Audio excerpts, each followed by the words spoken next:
Well, it's quite an unusual little gland that sits in the center of our forehead. And when I was doing the research for Eden, the Knowledge of Good and Evil, I came across some information when I was researching about Hermes.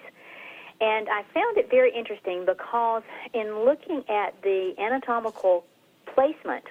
of this little gland in our head, there seemed to be something that just stood out to me that was like, why is this one little thing in our head, and most everything else in our head, we have two eyes, and we have, two ears, and we have two brain hemispheres, and all this kind of stuff, and why this little bitty gland that unfortunately was not a lot of information out there about it. And what I could find out about it was only things from a mystical, pagan genre. And I found that strange because once I started looking at what the pagans were saying about it,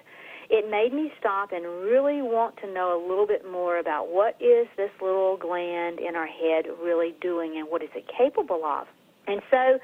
I had a person send me a cross-section of what it looks like if you take a brain and you cross-section it. And what you find is that there is this cross-section will look identical to the Ark of the Covenant. In other words, it looks like the two brain hemispheres form something that looks like the cherubim on either side of the mercy seat, and that the mercy seat, which was gold, right in the center,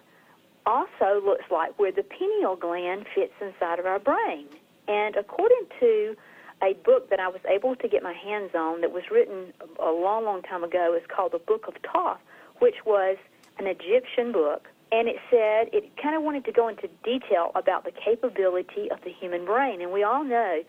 that the Egyptians were very pagan and that they were very much involved in mixing and doing some weird things, because we see the Sphinx had the head of a human on a lion's body. So they were very much into mixing, and that was something that God did not really ever want to happen, because he made all his creatures as one kind, good after their kind, and to really produce after their kind. So just knowing that the Egyptians had a little bit of understanding about the human body, and even the fact that archaeologically they found skulls that looked like that they had actually done some type of surgery on, it was a very interest to me to want to know what did they really know about the brain, and what was this little gland all about. And when I found out that this Book of Thoth had some things in it that talked about the capability of the brain, what I found out was that the book actually described these mysteries that were actually pertaining to certain areas of the brain that could be stimulated. And in stimulating those certain areas of the brain, it would expand human consciousness way beyond what was publicly actually thought to be capable of. And I had heard the word for years and years about opening the third eye, but I didn't really realize what it was talking about. I thought it's a mystical kind of thing, and you see, the all-seeing eye on the dollar bill, and different people would make comments about, well, that's the third eye. Well, what I actually found out was a pineal gland in a lizard is a workable third eye. In other words, it allows them to be able to see in the dark. And so when I looked at this book that the Egyptians had supposedly been a part of writing, it seemed that this pineal gland was what they were actually referring to as a third eye that existed in all humans.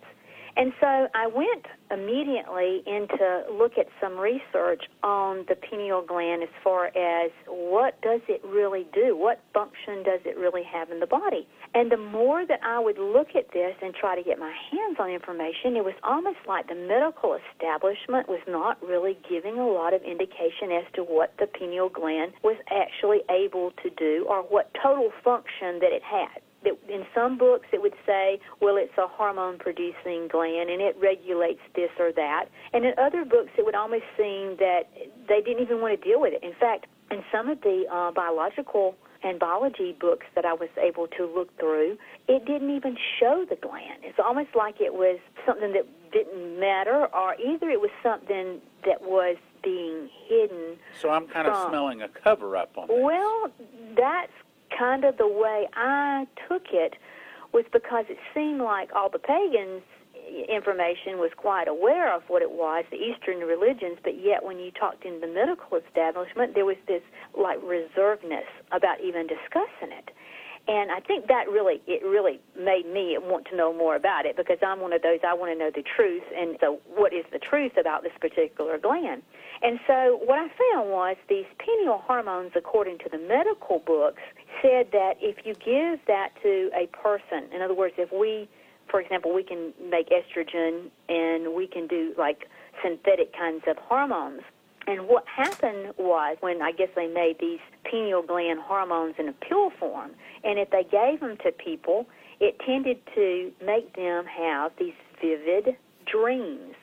and that some people who took it would actually hallucinate, in which they thought they were in a heavenly or spiritual type realm where they were dealing with these beings that were grotesque and weird and all kinds of little things like horrific nightmare kinds of things. So I'm thinking, okay, this is quite interesting that something in our head would actually produce a weird sensation and cause you to come up with weird visions. God created us, and for some reason he put this in our head. What was it for? And the more I started looking at the fact that the pineal gland, as far as what I would call the Eastern religions that use like yoga and Kundalini, and who come from like Hinduism, and they sit in this what they call a cobra position, where they bend their legs up and they sit and they make a chant noise, or either they will form something that they call a mantra. In other words, it's a focal point, and either they will use that mantra to hum or make a sound. And what I found was when the body was in a harmonic resonance or in a certain sound environment, like in a chanting environment, that this particular gland would start vibrating, and that the vibration would actually cause the gland to spin a little bit and actually flicker, which made it look like a tongue of a serpent flickering. And I'm like, what in the world could be going on with this? Well, so I started looking at what did the Eastern religions, what was their goal? What was the reason they wanted to inflict this chanting to make this thing open up? And what I found out was that the more they did that, they said that they became illuminated and that they could channel spirits from another realm into their bodies. So because I had studied in my undergraduate work in psychology, was very interested in the brain and the function of the brain and the spiritual realm and that kind of thing, this was really an eye-opening situation with me, because I'm thinking, okay, go back and look at Scripture, because what do we find in Scripture is very, very open to us, and it tells us that, like, for example, when King Saul wanted to consult Samuel, who had passed away, he went to the witch of Endor, and there she channeled Samuel. And the more that you understand, if you read the Bible, you find that it doesn't say that things like channeling and necromancy, witchcraft are not real. It tells us it is real, and because it's real, and because it opens up something to a spiritual realm, that you better not do it. Because, in fact, it goes on to tell us that if you do it, you do not have the capability to fight anything in that spiritual realm, and that you can be overcome by it. So when I saw that, I thought, okay, because I have been a Christian all my life, there have been times that I know that I've heard the voice of God speak to me